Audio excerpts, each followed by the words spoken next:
नमस्कार, Amar Ujala the bonus में आपका स्वागत है और आप देख रहे हैं बोनस पॉइंट। बोनस पॉइंट तमाम बड़ी खबरों का बुलेटिन और खबरों पर विश्लेषण के लिए द बोनस के एडिटर अंशुमान तिवारी जी मेरे साथ स्टूडियो में आ गए हैं। सर, बहुत स्वागत है आपका। धन्यवाद। अंशुमान जी से चर्चा शुरू करते हैं, लेकिन उससे पहले आपको खबरें बताते हैं। आज बड़ी खबरें कौन सी हैं जिनको हमने शो में शामिल किया है। आज खींचतान इस बात की थी कि बड़ी खबर किसे माना जाए, क्योंकि थंब पर तो आप एक ही खबर ले सकते हैं। तो कई खबरों में चर्चा थी, तो ऑन द शो में आपको वो तमाम खबरें पता चलेंगी जो आज बड़ी हैं। पहली खबर, दवा कंपनियां ध्यान दें। ध्यान इसलिए दें क्योंकि अब आपका लाइसेंस रद्द रह सकता है लंबे समय के लिए। क्या खबर है? क्वालिटी तो देनी पड़ेगी, मामला दवा का है। इस खबर को समझेंगे। बिटकॉइन वाले करें तो क्या करें? सुप्रीम कोर्ट ने एक नई बात कह दी। आरबीआई कहता था ट्यूलिप का पौधा, सरकार लेती है टैक्स। सुप्रीम कोर्ट ने कहा यह हवाला है, हवाला। जी हां, हवाला है तो गैरकानूनी, और अगर गैरकानूनी तो सरकार टैक्स क्यों ले रही? उलझ गई ना गुत्थी। सुलझाएंगे अंशुमान जी के साथ इस खबर में। आगे बढ़ेंगे। कार और मोटरसाइकिल बिकी, आंकड़े आ गए। आंकड़ों के भीतर क्या है? अर्थव्यवस्था की क्या तस्वीर बता रहे हैं आंकड़े, ये हम समझेंगे खबर में। अगली खबर होगी वहरे आर्थिक सलाहकार। ये क्या किया?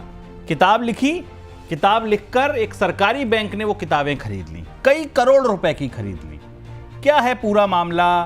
कितनी बड़ी कीमत चुकानी पड़ी? ये सब कुछ हम समझेंगे इस खबर में। वहरे आर्थिक सलाहकार। अगली खबर होगी यस बैंक से जुड़ी। यस बैंक में आज बड़ी उठापटक दिखी शेयर बाजार में। पूरे दिन आप देखिए तो यस बैंक का शेयर चढ़ता गिरता गोते खाता दिखा। बाजार एक तरफ चल रहा था, यस बैंक दूसरी तरफ चल रहा था। एक बड़ी डील की खबर है। क्या है डील? इसके भीतर चलेंगे। डील के फाइन प्रिंट्स आपके साथ डिस्कस करेंगे। और इसके बाद एक और बड़ी खबर होगी, विदेशी एयरलाइंस ने छोड़ा पाकिस्तानी आसमान। जी हां, पाकिस्तान के आसमान से अब विदेशी एयरलाइंस के जहाज नहीं उड़ेंगे। ये हो क्या रहा है? ये सन्नाटा हो किस लिए रहा है? बड़े गहरे मायने हैं इसके, और इस खबर को भी टटोलेंगे अंशुमान जी के साथ। बात बाजार की भी करेंगे, क्योंकि जब आप एक तरफ ऐसी खबर पढ़ रहे हैं तो इन दिनों आपका बाजार भी इसी खबर को कान लगाकर सुन रहा है। निवेशक और ट्रेडर भी ये जानना चाहते हैं हो क्या रहा है। तो हम ये गुत्थी सुलझाएंगे कि आखिर चल क्या रहा है, तनाव का पारा कितना ऊंचा है, यह समझने की कोशिश करेंगे। लेकिन पहली खबर दवा कंपनियों वाली।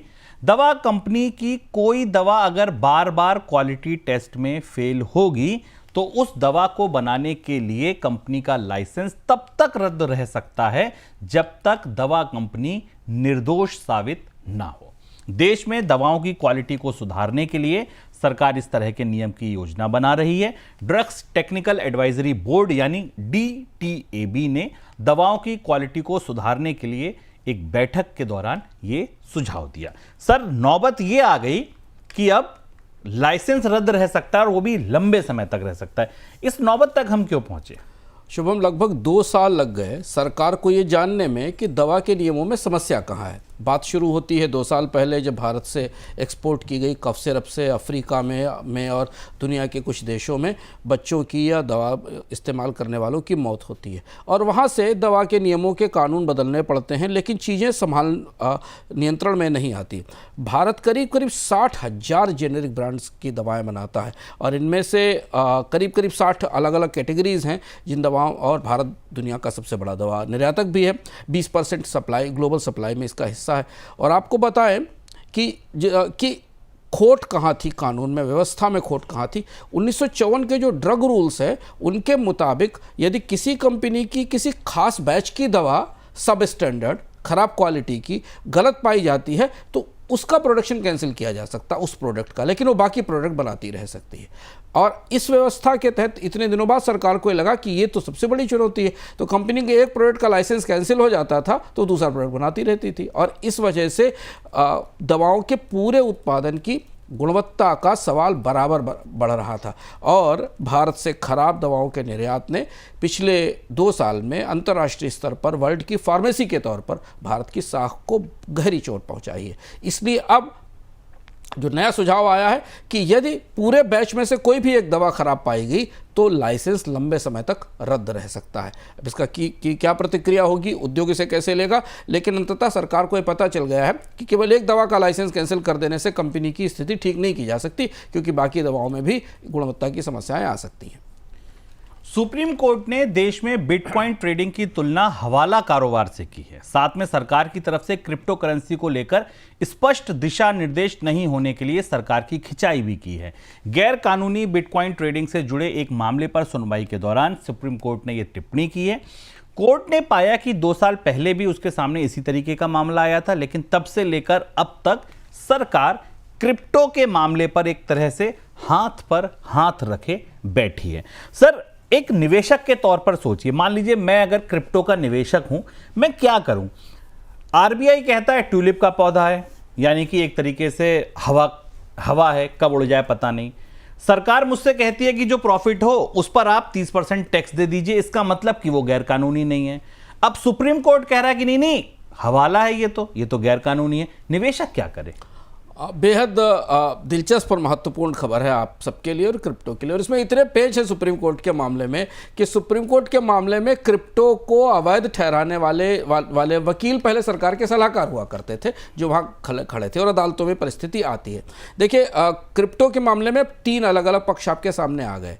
एक सरकार जो 3 साल हो गए हैं कानूनी तौर पर क्रिप्टो की आधिकारिक स्थिति तय नहीं कर पा रही। आपको याद होगा 2 बार क्रिप्टो का बिल लाया जा चुका है, संसद की दहलीज तक पहुंचता है और उसके बाद पता नहीं किस वजह से उसे वापस ले लिया जाता। अब तो उस बिल की चर्चा भी नहीं होती।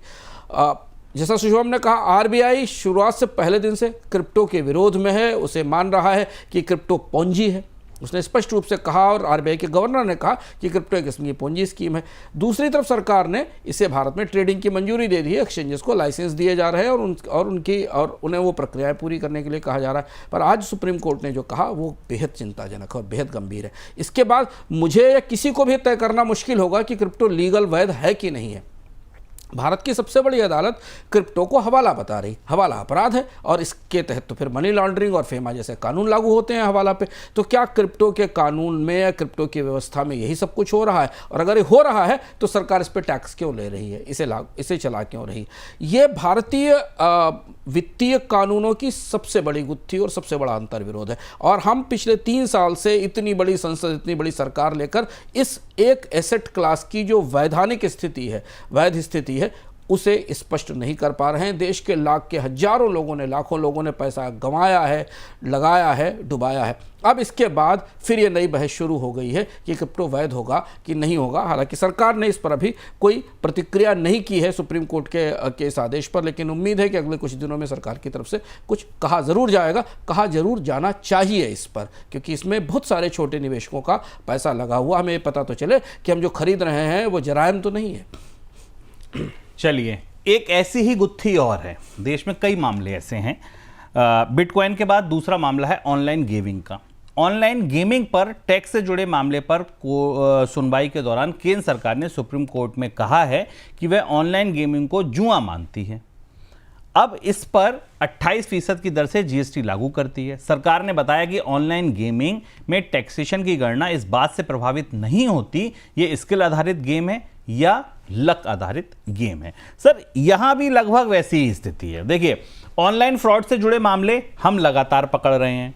एक तरफ हम देख रहे हैं देश के बड़े बड़े सेलिब्रिटीज तमाम ऐसी कंपनियों का ऐड कर रहे हैं कि आप तत्काल टीम बनाइए और ये जीतिए और करोड़ों रुपए जीत लीजिए। लगातार उनसे जुड़े और नए ऐप आ रहे हैं। दूसरी तरफ इन पर पाबंदी की भी बात हो रही है कि नहीं ये भैया जुआ खिलवा रहे हो आप। सरकार खुद कह रही है कि ये जुआ है। सरकार कुछ कर क्यों पा रही? यहां भी वही स्थिति है बिटकॉइन जैसी। ये स्पष्ट रूप से कुछ निहित निवेशकों का या कहीं ना कहीं सरकार और कंपनियों के बीच में एक अनोखी सहमति का मामला है, जिसमें लोगों के लिए सरकार का चेहरा दूसरा है, टैक्सेशन की दृष्टि से सरकार का चेहरा दूसरा है और कंपनियों के लिए सरकार का चेहरा दूसरा। और ये समझना ज़रूरी है और ये खुलासा होना ज़रूरी है। पहली चीज़ और सबसे महत्वपूर्ण बात तो समझना ये ज़रूरी है कि सरकार के तमाम पाबंदियों के बाद भी IPL के दौरान ये सारे गेम्स चलते रहे। 2-3 बार अभी भी आईपीएल के दौरान इनके विज्ञापन चल रहे हैं। तो यानी सरकार का एक हाथ इसे गलत मानता है कि इनका विज्ञापन नहीं होना चाहिए और दूसरा हाथ इनके विज्ञापन की मंजूरी देता है। अब यहाँ कानूनी स्तर पर समझिए, सरकार डीजीसीआई जो कि सरकार का जीएसटी का डिपार्टमेंट है, उसने बेहद आसानी से कह दिया कि हम तो उसको जुआ मानते हैं और जुए वाली व्यवस्था में रखकर टैक्स लगाते हैं। तो जुआ जिसको गैम्बलिंग माना जाता है, चाहे वो कैसीनोज हो या वो रेस हो, ये जिस परिस्थिति में खेले जाते हैं उससे इन्वॉल्व होने वाले लोग बेहद छोटे हैं, क्योंकि बड़े कसिनोज में खेलने के लिए आपको एक खास किस्म की एक्सेस सुविधा की ज़रूरत है। ये तो ऐसा ऑनलाइन गैम्बलिंग है जो हर आदमी कर रहा है अपने मोबाइल पर किए हुए। तो इसे सामान्य गैम्बलिंग के जो पुराने नियम हैं, जिन्हें टैक्सेशन की व्यवस्था के तहत नॉन मेरिट सर्विसेज कहा जाता है, उससे बिल्कुल अलग रखना होगा। सरकार खुद ये तय नहीं कर पा रही, वो इसे गैम्बलिंग भी मानती है और ये भी मानती कि देश में हजारों लाखों करोड़ों लोग गैम्बलिंग रोज कर रहे हैं, टीमें बना रहे हैं, जुआ लगा रहे हैं। दूसरी बड़ी बात जो आज इस सुनवाई से निकल कर आई कि जब भी इस पर सवाल उठाए गए थे ऑनलाइन गेमिंग पर, जिसे अब ऑनलाइन गैम्बलिंग कहना चाहिए, तो सरकार की तरफ से तर्क दिया गया था कि चांस आधारित और स्किल आधारित में हम अलग अलग फर्क करते हैं। चांस का मतलब है आपने विशुद्ध रूप से जुआ खेला, आपने दांव लगाया, और स्किल आधारित ये कि आपने कुछ स्किल सीखा, कुछ कोशिश की, किसी तरीके से गेम जीतने की कोशिश की, तो वो स्किल आधारित है। जीएसटी इसको भी अलग अलग नहीं करता, वो दोनों पर एक ही तरह लगाता है। और आपको भी ये पता है कि ऑनलाइन गेमिंग्स में मैक्सिमम चांस आधारित गेम्स हैं, स्किल आधारित गेम्स तो केवल दिखाने के लिए सामने लगाए गए। और तीसरी और सबसे अंतिम बात यह है कि सरकार इन कंपनियों पर एक तरफ छापे डालती है, इनके खिलाफ ईडी और पीएमएलए की इंक्वायरी कराती है, बार बार ये कहती है कि इन कंपनियों को चलाने वाली कंपनियां देश से बाहर ऑफशोर टैक्स हेवन्स में बैठी हुई हैं, और दूसरी तरफ इन्हें टैक्स लगाकर लीगलाइज किया जाता है। ये भी बड़ी असंगति है, बड़ा विरोधाभास है, और इस विरोधाभास के पीछे शायद सरकार की खुद की अपनी नीतियां भी हैं और दबाव भी हो सकते हैं कंपनियों के, जिनके कारण, क्योंकि सरकार को इससे रेवेन्यू मिल रहा है। लेकिन सुप्रीम कोर्ट में जो जानकारी दी गई और जो बाहर से जानकारी मिल रही है, उस हिसाब से ऑनलाइन गैम्बलिंग भारत में बहुत बड़ी समस्या आने वाले समय में बनने जा रही है, क्योंकि हर आदमी के हाथ में एक मोबाइल है और उसके पास और वो लत पहुंच चुकी है जिससे वो अपने पैसे गंवा रहा है। देखिए, आप कहिए या मत कहिए, लेकिन इस पूरी कड़ी में, चाहे वो बिटकॉइन हो, चाहे वो ऑनलाइन गेमिंग हो, एक चीज़ कॉमन है कि सरकार को टैक्स मिल रहा है। सुइयां शक की जाती हैं कि भाई क्या टैक्स के लिए सब कुछ जायज़ है? ये आप भी सोचिए, विचार कीजिए। दूरसंचार विभाग ने सैटेलाइट कम्युनिकेशन के दिशा निर्देश सख्त कर दिए हैं। नए दिशा निर्देशों में data localisation, website blocking, meta data collection और नेविगेशन को लेकर नई शर्तें शामिल हुई हैं। नई नियम मौजूदा लाइसेंस होल्डर के साथ भविष्य में आने वाली कंपनियों पर भी लागू होंगे। जी हाँ, बिल्कुल आपके मन में जो सवाल आया वही मेरे मन में आया कि सर, आने वाली कंपनियों में स्टारलिंक भी है, तो अब स्टारलिंक का क्या होगा? उनका आगमन तो बड़ा मुश्किल हो जाएगा। मुश्किल है, और स्टारलिंक की दृष्टि से सवाल बहुत महत्वपूर्ण है और ज़रूरी भी, और सरकार ने ऐसे मौके पर किया जब वो स्टारलिंक के प्रस्ताव पर विचार कर रही है। और इसलिए जब हमने अपने पिछले कार्यक्रमों में बोनस पॉइंट में स्टारलिंक और मस्क पर चर्चा की थी, तब आपको विस्तार से बताया था कि सिक्योरिटी कंसर्न स्टारलिंक्स को लेकर पूरी दुनिया में सबसे ज़्यादा हैं, बल्कि नॉर्थ ईस्ट में कि इंसर्जेंसी में स्टारलिंक के उपकरणों का इस्तेमाल पाया गया था और गृह मंत्रालय की तरफ से उसमें सूचना मांगी गई थी जो नहीं मिली थी। जो नियम बदले हैं दूरसंचार विभाग ने, वे बेहद महत्वपूर्ण है। भारत में अभी तक सैटेलाइट कम्युनिकेशन में इंटरसेप्शन का अधिकार सरकारी एजेंसियों को नहीं था। आपका मोबाइल तो वो कभी भी टैप कर सकती हैं, लैंडलाइन में भी इंटरवीन कर सकती हैं और कुछ हद तक इंटरनेट प्रोटोकॉल में भी दखल दे सकती हैं। सरकार ने नए नियमों के तहत सैटेलाइट कम्युनिकेशन में भी इंटरसेप्ट करने का, दखल देने का, सुनने का, जानकारी मांगने का अधिकार सिक्योरिटी एजेंसीज को दे दिया है, पहली चीज़। दूसरा जो प्रस्ताव आया वो ये है, जो बदलाव हो रहा है कि सैटेलाइट कम्युनिकेशन का जो ज़मीन पर नेटवर्क बनाया जाएगा, एक तो सैटेलाइट हवा में होता है, अंतरिक्ष में होता है, और उसकी जो बीम होती है नीचे, उसके लिए जो गेटवेज बनाए जाते हैं और जो सिस्टम बनाया जाता है, उसको 20 से 25% घरेलू उपकरणों से, भारतीय उपकरणों से बनाना होगा। ऐसी परिस्थिति के बाद इस बात की संभावना सीमित ही है शुभम कि स्टारलिंक अब इन नियमों के साथ भारत में काम करने को तैयार होगा, क्योंकि स्टारलिंक केवल एक प्राइवेट सैटेलाइट सिस्टम ही नहीं है, बल्कि वो अमेरिका के का जिसका जो सतर्कता, सुरक्षा और जासूसी विभाग है उसके साथ भी काम करता है, उसके लिए भी सिस्टम्स तैयार करता है। ऐसी स्थिति में इलन मस्क भारतीय अधिकारियों को, भारतीय सिक्योरिटी एजेंसियों को अपने नेटवर्क में पहुंचने की दखल देने पर शायद ही राजी हों। चलिए, अप्रैल के दौरान देश में ऑटो बिक्री की ग्रोथ सुस्त रही है। ऑटो डीलर के संगठन फाडा के आंकड़े बताते हैं कि अप्रैल में 22,87,000 गाड़ियों की बिक्री हुई है। 2024 के अप्रैल के मुकाबले बिक्री में सिर्फ 2.95% की ग्रोथ दर्ज की गई है। आंकड़ों के मुताबिक अप्रैल में कॉमर्शियल गाड़ियों की बिक्री में गिरावट आई है और पैसेंजर गाड़ियों और 2 व्हीलर्स की बिक्री में नाम मात्र की ग्रोथ दिखी है। हालांकि 3 व्हीलर और ट्रैक्टर की बिक्री बढ़ी है। सर, इन आंकड़ों को कैसे समझा जाए? एक तरफ आंकड़े रखे जाएं, दूसरी तरफ अगर अर्थव्यवस्था की स्थिति का आकलन करना हो, अनुमान लगाना है, कैसे समझें कि 3 व्हीलर बिक रहे हैं, ट्रैक्टर बिक रहे हैं, लेकिन कारों, कॉमर्शियल वाहन नहीं बिक रहे हैं, उनमें डी ग्रोथ है? ऑटोमोबाइल उद्योग के लिए साल की शुरुआत अच्छी नहीं है। 3% की ग्रोथ कुछ नहीं है, मामूली ग्रोथ है। इन आंकड़ों को अगर हम भीतर जाके देखें डेटा पॉइंट की मदद से, तो पैसेंजर वाहन में तो 2% की भी बढ़ोतरी हमें नहीं दिखाई देती, केवल 1.55% की है। 2 व्हीलर्स में भी 3% से कम की ही ग्रोथ है। थोड़ा बिक रहे हैं 2 व्हीलर्स, लेकिन ये ग्रोथ अगर आप पिछले सालों की तुलना में देखें तो भारत के पूरे ऑटोमोबाइल बाजार की जो पोटेंशियल है, जो क्षमता है, उस हिसाब से बेहद कम है। ट्रैक्टर्स की ग्रोथ अच्छी है। 3 व्हीलर्स की ग्रोथ ने बड़ा चौंकाया है और इस आंकड़े को गहराई से समझना होगा। 3 व्हीलर्स की ग्रोथ की बिक्री बताती है कि लोग अपने वाहन खरीदने से हिचक रहे हैं और शायद इसलिए कस्बों में, शहरों में पब्लिक ट्रांसपोर्ट के तौर पर 3 व्हीलर्स की मांग बढ़ रही है। करीब करीब 3 व्हीलर की बिक्री में 24 से 25% की ग्रोथ दिखाई दे रही। सबसे ज़्यादा शुभम चौंकाने वाली खबर कमर्शियल वाहनों की नेगेटिव ग्रोथ है, जो हमें ये बता रही है कि उद्योग आने वाले समय में डिमांड कम होने की संभावना से परेशान है और इसलिए कमर्शियल वाहनों के ऑर्डर नहीं बढ़ रहे हैं। कमर्शियल वाहनों का मतलब ट्रक और लॉरीज की बिक्री का है। अगर आप कंपनी के हिसाब से देखें, उसके भीतर जाके देखें, तो मारुति की बाजार हिस्सेदारी में 40% से नीचे आ गई है और ये बड़ी गिरावट है। बिक्री केवल 4% बढ़ी है, निर्यात 26% बढ़ा है। केवल कॉम्पैक्ट और हाइब्रिड्स में मारुति ठीक है। महिंद्रा दूसरे नंबर की बड़ी कंपनी हो गई है। टाटा मोटर्स, जो अभी तक सेकंड नंबर पर थी, अब वो खिसक कर तीसरे नंबर पर आ गई, क्योंकि टाटा मोटर्स की घरेलू बिक्री में तेज गिरावट आई है। 7% की गिरावट आई। कई कारण हैं इसके, कई तरीके के उपभोक्ताओं की प्रतिक्रियाएं इसे लेकर, पर टाटा मोटर्स की घरेलू बिक्री करीब करीब 7% बढ़ी है। हुंडई की घरेलू बिक्री टूटी है, चौथे नंबर पर आ गई है, लेकिन निर्यात में 21% की बढ़ोतरी दिख रही है। चलिए, यूनियन बैंक ऑफ इंडिया के प्रबंधन की इस बात को लेकर जांच हो रही है कि उन्होंने आईएमएफ से निलंबित कार्यकारी निदेशक केवी सुब्रमण्यम की किताब की करीब 2 लाख प्रतियां खरीदने के लिए 7 करोड़ रुपए से ज़्यादा खर्च क्यों किए। जी हाँ, उन्होंने एक किताब लिखी और बैंक ने 7 करोड़ रुपए की वो किताबें ही खरीद लीं। केवी सुब्रमण्यम पूर्व में भारत के मुख्य आर्थिक सलाहकार रह चुके हैं और हाल ही में उन्हें आईएमएफ के कार्यकारी निदेशक के पद से हटाया गया है। यूनियन बैंक प्रबंधन ने उनकी किताब खरीदने के लिए 7.25 करोड़ रुपए खर्च किए थे। सर, क्या हुआ क्या दरअसल? ये किताब लिखी गई, खरीदी गई, पूरा मामला कैसे समझें संक्षेप में? बेहद अनोखा है और भारत की सरकार को, भारत के वित्तीय विभागों को और बैंकों की स्थिति क्या है, वास्तविकता के तौर पर आप समझिए। केवी सुब्रमण्यम अभी हाल फिलहाल तक भारतीय आर्थिक सुधारों के पोस्टर हुए थे। सरकार के बजट से पहले प्रेस कॉन्फ्रेंस में आते थे, हमेशा सरकार को डिफेंड करते थे।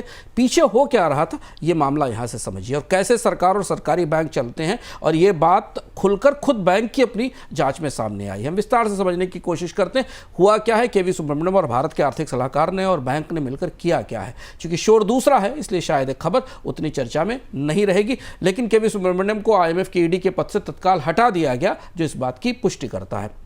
यूनियन बैंक देश का चौथा सबसे बड़ा सार्वजनिक बैंक है। केवी सुब्रमण्यम जो मुख्य आर्थिक सलाहकार थे, उन्होंने एक किताब लिखी जिसका नाम था India at 100 envisioning tomorrow economic powerhouse. Bharat के भविष्य को लेकर कि भारत की अर्थव्यवस्था कैसी जाएगी, ये किताब थी। किताब की 2 लाख प्रतियां खरीद डाली यूनियन बैंक ने 7.25 करोड़ रुपए में। भारत के एक आर्थिक सलाहकार की किताब एक बैंक ने खरीदी। उद्देश्य क्या था कि ये किताब बैंक के जरिए कॉलेजों में, स्कूलों में वितरित की जाएगी। क्यों की जाएगी भाई? आर्थिक सलाहकार की किताब है, आर्थिक सलाहकार खुद उसको वितरित करें, एक बैंक खरीद कर उसे क्यों वितरित करने जा रहा है? पब्लिशर था रूपा पब्लिकेशन। 7 करोड़ से ऊपर का भुगतान रूपा पब्लिकेशन को हुआ, ऐसा माना गया। ये मामला जब कैसे खुला और ये खरीद का निर्णय कैसे हुआ, जब सरकार और बैंक के बीच कागजों का आदान प्रदान हुआ, देखा गया, तो पता चला कि 350 रुपये की रेट से पेपर बैग की कॉपी खरीदी गई, करीब करीब 600 रुपये से हार्ड कवर की कॉपी खरीदी गई। और ये इस पूरे मामले में शुभम 50% एडवांस भुगतान प्रकाशक को पहले ही दे दिया गया। रूपा पब्लिकेशन को 50% भुगतान पहले ही मिल गया और बाकी बैंक ने अपने क्षेत्रीय कार्यालयों से ये कहा कि वो राजस्व बजट के जरिए भुगतान करें।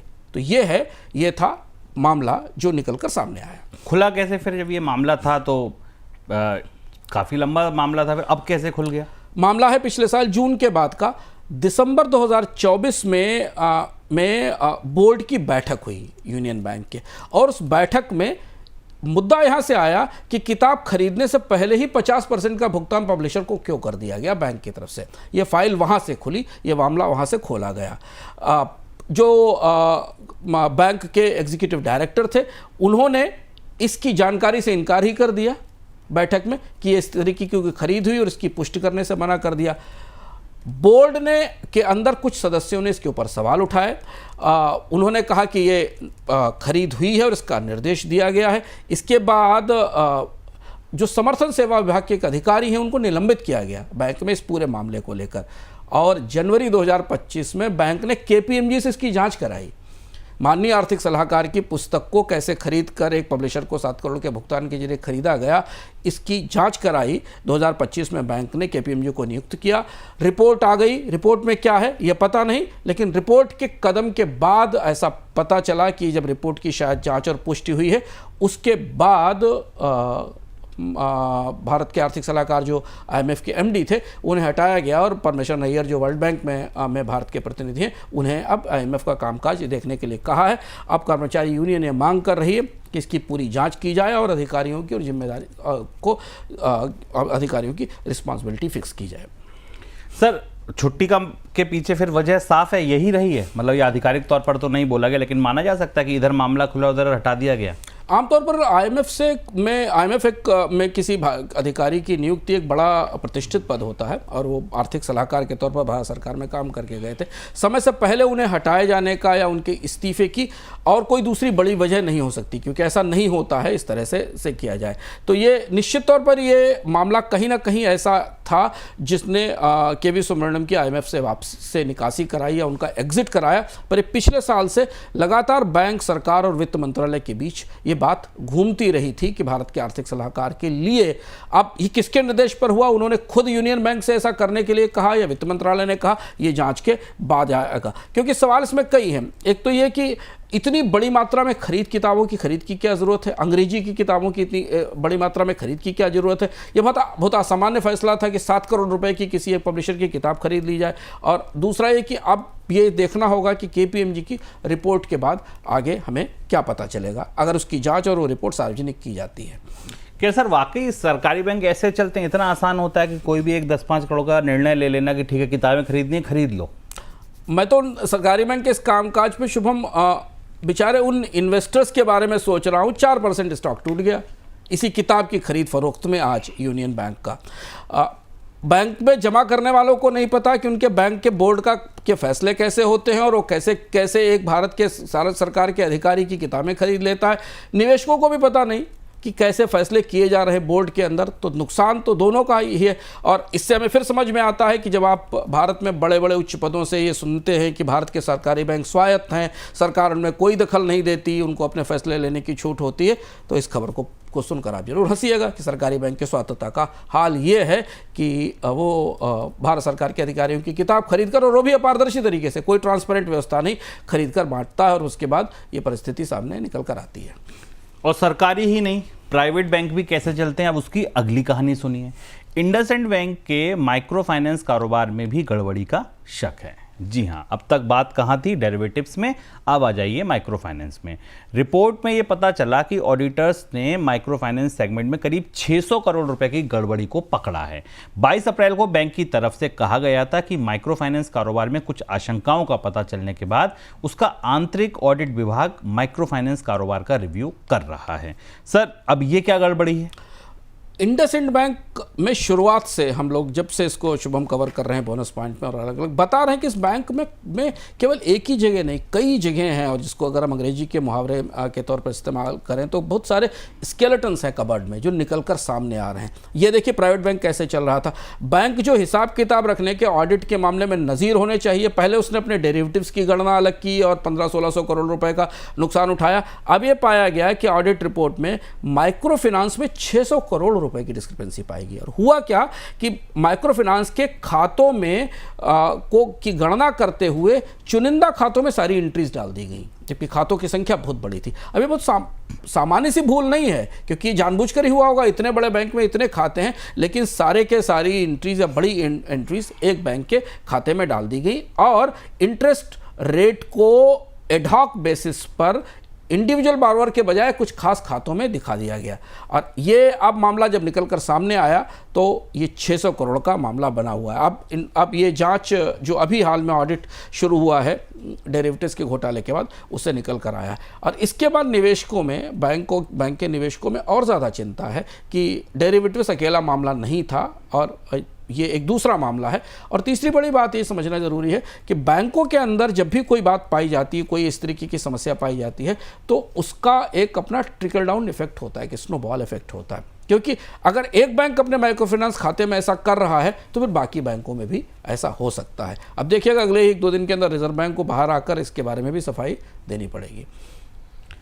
मंगलवार को शेयर बाजार में यस बैंक के शेयर में भारी हलचल रही। यस बैंक में जापान का एसएमबीसी ग्रुप एसबीआई की हिस्सेदारी खरीदने जा रहा है। इस खबर से शुरुआत में यस बैंक के शेयर में जोरदार तेजी दिखी, लेकिन बाद में बैंक की तरफ से इस खबर पर सफाई आई और कहा गया कि इस तरीके की कोई बातचीत नहीं चल रही है। बैंक की सफाई के बाद शेयर में ऊपरी स्तर से बिकवाली भी देखने को मिली। सर, कहां तक पहुंची? डील के भीतर है क्या? ये प्रतिक्रिया इस बैंक की जो बाद में शाम को आई, जो हमने देखी, जो स्टॉक एक्सचेंज को दी गई, उसने थोड़ा सा चौंकाया। क्योंकि इस बैंक में डील होनी है बात तो पहले से चर्चा में चल रही है, क्योंकि इस बैंक संकट में था। आपको याद है इस बैंक के संकट के दौरान एसबीआई ने और कई प्राइवेट बैंकों ने इस बैंक में दखल देकर उसकी इक्विटी खरीदी थी और उसे उबारा था। तो इस बैंक से तो भारतीय बैंकों को एग्जिट करना ही है। SBI, axis, Kotak, ICICI, HDFC और एलआईसी जैसे तमाम निवेशक हैं जिन्होंने उस डूबते हुए इस बैंक को बचाया था, तो उन्हें एग्जिट करना ही है। चर्चा ये थी बाजार में, खबर ये थी कि जापान का सुमितोमो कॉर्पोरेशन, जो सुमितोमो बैंकिंग कॉर्पोरेशन है, वो इस बैंक में करीब 51% तक हिस्सेदारी खरीद सकता है। करीब करीब $1.7 बिलियन के आसपास की डील होने की चर्चा सुबह से बाजार में थी, जिस वजह से बैंक का स्टॉक 6% से ऊपर गया। और ये माना जा रहा था कि भारत में ये जो फुलरटन इंडिया की 2021 में डील हुई थी, उसके बाद सबसे बड़ी दूसरी डील होने वाली थी। इसके सहारे एसबीआई को इस बैंक से निकलने की सुविधा मिल जाएगी, क्योंकि एसबीआई को इस बैंक से निकलना ज़रूरी है। उसने बेल आउट किया था इस बैंक को। यह भी था कि इस बैंक में सुमितोमो कॉर्पोरेशन करीब 6 से 7% हिस्सेदारी डालेगा और 20% जो एसबीआई का हिस्सा है वो खरीद लेगा और 26% हिस्सेदारी के लिए ओपन ऑफर दिया जाएगा। तो कुछ तो है अंदर, चल रहा है, डील है। और इस बैंक से इन बैंकों को एग्जिट भी करना है जो बेल आउट के समय आए थे। लेकिन आज इस बैंक के पर की प्रतिक्रिया के बाद अभी मामला फिर ठंडा हो गया है। लेकिन जो बाजार के सूत्र बता रहे हैं कि किसी न किसी स्तर पर ये चर्चा चल रही है, क्योंकि रिजर्व बैंक इस बैंक के डाइवेस्टमेंट की और सरकारी बैंकों की हिस्सेदारी की बेचने की इजाज़त पहले ही इस बैंक को दे चुका है। चलिए अब आगे बढ़ते हैं। भारत और यूके के बीच व्यापार डील में कार्बन टैक्स पर सहमति नहीं बन पा रही है, जिस वजह से डील फाइनल नहीं हो पा रही है। रिपोर्ट के मुताबिक कार्बन टैक्स के मुद्दे पर यूके भारत को किसी तरीके की छूट देना नहीं चाहता, जबकि भारत की तरफ से रीबैलेंसिंग मैकेनिज्म का प्रस्ताव दिया गया है, जिसके तहत कार्बन टैक्स से भारतीय उद्योगों को होने वाले नुकसान की भरपाई यूके करेगा। तो सर, क्या माना जाए, डील फंस गई? हाँ, ये डील फिर अब अभी तक की उम्मीद थी कि शायद भारत और यूके की डील इस साल के अंत तक, मतलब अंतिम कुछ महीनों में हो जाएगी। पर मुद्दा वही है, पूरा यूरोप क्लाइमेट चेंज को लेकर बेहद सख्त है और जो कार्बन बॉर्डर मैकेनिज्म है जिसे यूके ने समर्थन दिया है, उस मामले में वो कोई समझौता करने को तैयार नहीं है।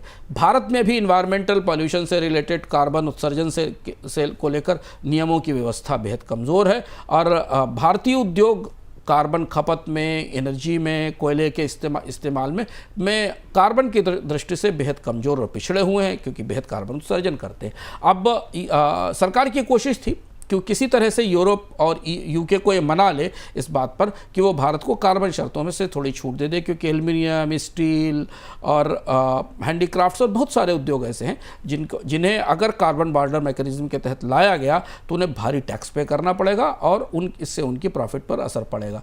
यूके ने ये रुख इसलिए लिया है क्योंकि अगर यूके इस पर समझौता करता है तो आगे फिर यूरोप के साथ डील में भी भारत की तरफ से समझौते की बात आएगी। तो यूके ने इस मामले पर अपना एक स्टैंड ले लिया है और अब भारत के लिए ये समझाना थोड़ा यूके को मुश्किल हो रहा है कि इसमें कैसे रियायत दी जाए, और इसलिए अब वार्ताओं के अगले दौर पर हमारी और सबकी निगाहें होंगी कि क्या इसका कोई रास्ता निकलता है। क्या भारत यूके को इस बात के लिए मना सकता है कि CBM को बाहर रखते हुए एक डील की जाए। अमेरिकी राष्ट्रपति ट्रंप ने अमेरिका में गैर कानूनी तरीके से रह रहे विदेशी नागरिकों को नया ऑफर दिया है। ट्रंप ने कहा कि गैर कानूनी तरीके से रह रहे कोई व्यक्ति अगर अमेरिका छोड़ना चाहता है तो उसे अमेरिकी प्रशासन की तरफ से $1000 और वापसी का टिकट दिया जाएगा।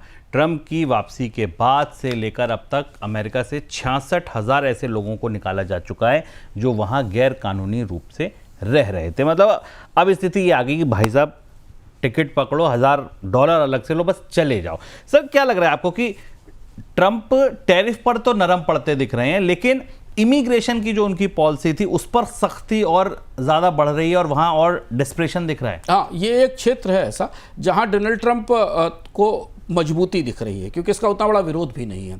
तो टैरिफ उनकी आने के बाद उनकी नीतियों के दो बड़े पहलू थे। एक अमेरिका में टैरिफ बढ़ाना, जिस पर उन्हें बार बार पीछे हटना पड़ रहा है, हर स्तर पर पीछे हटना पड़ रहा है, लेकिन इमिग्रेशन पॉलिसी पर उनका रुख लगातार सख्त है और उसको समर्थन भी उपलब्ध है।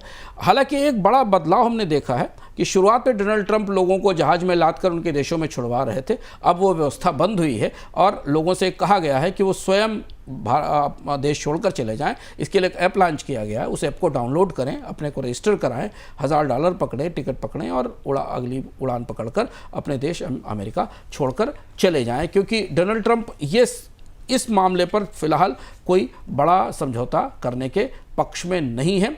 तो सेल्फ डिपोर्टेशन उनका अगला बड़ा कदम होने वाला है। देखना ये है कि कितने लोग और कैसे इन लोगों को सेल्फ डिपोर्टेशन के लिए राजी किया जाएगा। हालांकि और भी बहुत सारे तरीके अपनाए जा रहे हैं, उनके ऊपर पड़ताल रखने का, रिपोर्ट्स करने का, जांचने का, ये भी और तरीके हैं जिसके जरिए डोनाल्ड ट्रंप अपने देश से विदेश से आए हुए लोगों को बाहर भेजना चाहते हैं। चलिए अब अगली खबर, महत्वपूर्ण खबर, भारत और पाकिस्तान के बीच जो तनाव चल रहा है इस पर बीते 24 घंटे में बहुत कुछ घटा। चीन ने खुलकर पाकिस्तान का समर्थन किया, उसने कहा कि हम हर तरह से पाकिस्तान के साथ खड़े हैं। रूस के राष्ट्रपति पुतिन ने भारत में फ़ोन किया और कहा कि हम बिल्कुल आतंकवाद के खिलाफ हैं और भारत को हमारा समर्थन है।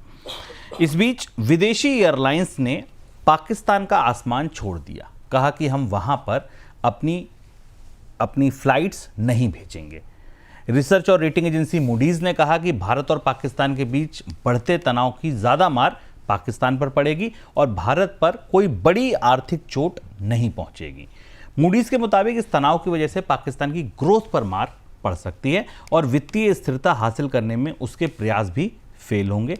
इस बीच दोनों देशों के बीच बढ़ रहा तनाव को देखते हुए अब अंतर्राष्ट्रीय स्तर पर, ग्लोबल स्तर पर भी कहिए तो गतिविधियां बढ़ने लगी हैं। एक एक करके चीजों को समझते हैं। सर सबसे पहली खबर जो सबसे सनसनीखेज खबर है इसमें वो है विदेशी एयरलाइंस का स्पेस छोड़ना। क्यों छोड़ रही हैं विदेशी एयरलाइंस स्पेस? ये सनसनीखेज इसलिए है क्योंकि भारत और पाकिस्तान ने एक दूसरे की एयरलाइंसेस को पाकिस्तान के एयर स्पेस से जाने से रोक दिया था। पाकिस्तान ने अपना एयर स्पेस भारतीय एयरलाइंस के लिए बंद कर दिया था और पाकिस्तान की एयरलाइंस भारत के एयर स्पेस से नहीं जा रही थी। ये घटनाक्रम कल शाम का है जो इस महाद्वीप में तनाव का सूचकांक, तनाव का पारा चरम पर पहुंचने के संकेत देते हैं। इसे बहुत तरह से पढ़ा जा सकता। हुआ क्या, Lufthansa, air France, British Airways, Swiss, Emirates, ITA और LOT पोलिश, इन सारी एयरलाइंस ने स्वेच्छा से पाकिस्तान के एयर स्पेस को छोड़ दिया। छोटा फैसला नहीं होता शुभम किसी एयरलाइंस के लिए एयर स्पेस बदल देना, क्योंकि इसका ह्यूज कॉस्ट आती है इसकी है, और ये इस क्षेत्र में बढ़ते तनाव का बड़ा संकेत है। है। इन्होंने Lufthansa air France, British Airways और एमिरेट्स ने उड़ानों का मार्ग ही बदल दिया है। अब दिल्ली और फ्रैंकफर्ट की उड़ानें, दिल्ली पेरिस जैसी उड़ानें मुंबई और अहमदाबाद के जरिए जा रही हैं। यानी दिल्ली से उड़ान भरने वाला जहाज़ जिसे फ्रैंकफर्ट जाना होता है वो पहले दक्षिण की तरफ जाता है, दक्षिण पश्चिम की तरफ जाता है, और फिर वहाँ से वो बाहर से अरब सागर के से होते हुए मिडिल ईस्ट की तरफ जाता है। इन कंपनियों ने इस क्षेत्र को छोड़ने के लिए, इस एयर स्पेस को छोड़ने के लिए यात्रा में समय में बढ़ोतरी स्वीकार की है, ईंधन लागत बढ़ने का बोझ बढ़ाया है, टिकटें महंगी हुई हैं। स्विस एयरलाइन तो रीबुकिंग दे रही है छूटी हुई उड़ानों के लिए। इनसे किसी ने कहा नहीं था, ये महत्वपूर्ण बात है। तो शायद दुनिया की मैं कल 24 घंटे में कई सारे ऐसे घटनाक्रम हुए जिसके बाद इन कंपनियों को ऐसा लेना पड़ा, जिसमें यूनाइटेड नेशंस की क्लोज डोर मीटिंग भी थी, जिसके बारे में हम चर्चा करेंगे। पाकिस्तान को इसका दोहरा नुकसान हुआ है। पाकिस्तान चूँकि भारत में आने वाली जो 600 से ज़्यादा फ़्लाइट्स हैं उनके की जो फ़ीस है उसे तो गंवा ही रहा है। अब ये एयरलाइंस भी पाकिस्तान का एयर स्पेस इस्तेमाल नहीं करेंगी, यानी पाकिस्तान की जो एविएशन इनकम है, जो एयर स्पेस को यूज़ करने की फ़ीस मिलती है, उसमें अब बड़ी कमी आएगी। और जिन एयरलाइंस का नाम हमने आपको बताया वो दुनिया की सबसे बड़ी एयरलाइंस हैं जो एशिया में अपना ट्रैफिक लेकर आती हैं, जिसमें एमिरेट्स काफ़ी बड़ी है। और ये पाकिस्तान को अलग थलग करने या पाकिस्तान के एयर स्पेस से दूर होने का फैसला है, जिसके कई सारे निहितार्थ देखे जा रहे हैं। पाकिस्तान को भी अब भारतीय एयर स्पेस छोड़ने के कारण अपनी एयरलाइंस को, PIA को चीन और थाईलैंड के रास्ते से भेजना पड़ रहा है।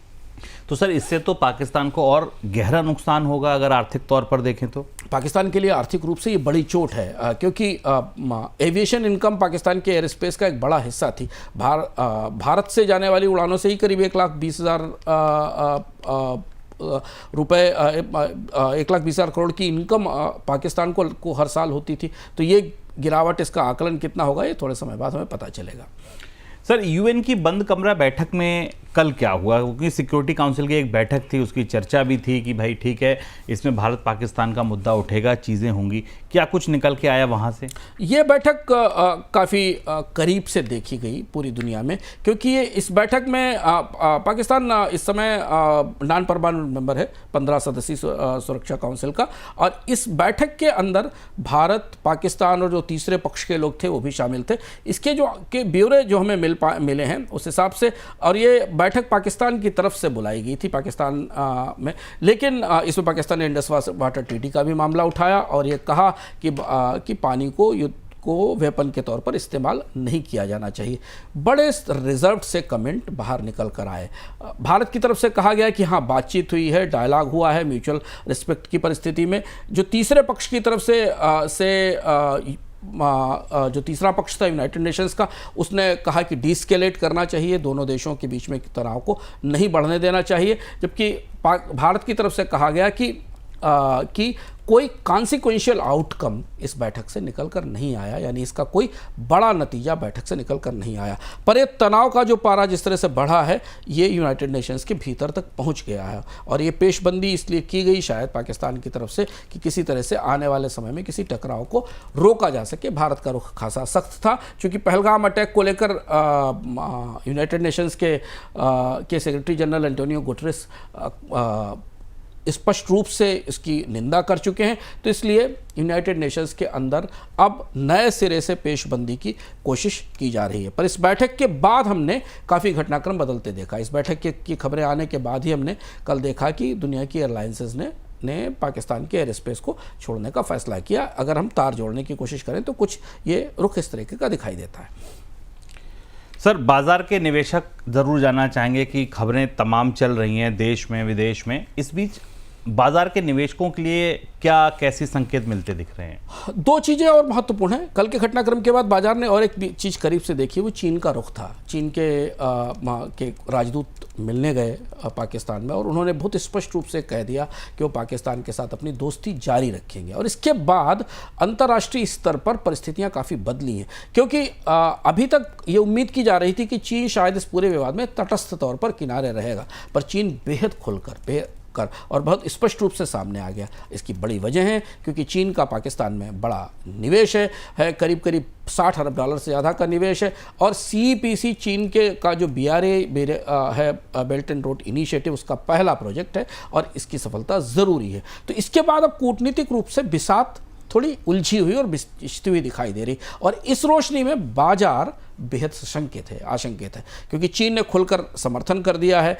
चीन ने यह भी कहा है कि वो पाकिस्तान की सुरक्षा और सॉवरेनिटी की समर्थन के लिए आगे आएगा। इसका क्या मतलब निकाला जाए, ये भारतीय पक्ष समझने की कोशिश कर रहा है। ऐसी स्थिति में भारतीय बाजार बिल्कुल एज पर है, तनाव की एज पर है, और इसलिए हम देख रहे हैं कि कोई बड़े सौदे लेना, कोई बड़े फैसले करना संभव नहीं हो पा रहा है। और कल यूनाइटेड नेशंस की बैठक के बाद और एयर स्पेस बंद करने के बाद भारत सरकार ने मॉक ड्रिल की घोषणा कर दी, जो आमतौर पर उन इलाकों में की जाती है जहां किसी तरीके के संकट का, युद्ध जैसे संकट का खतरा होता है।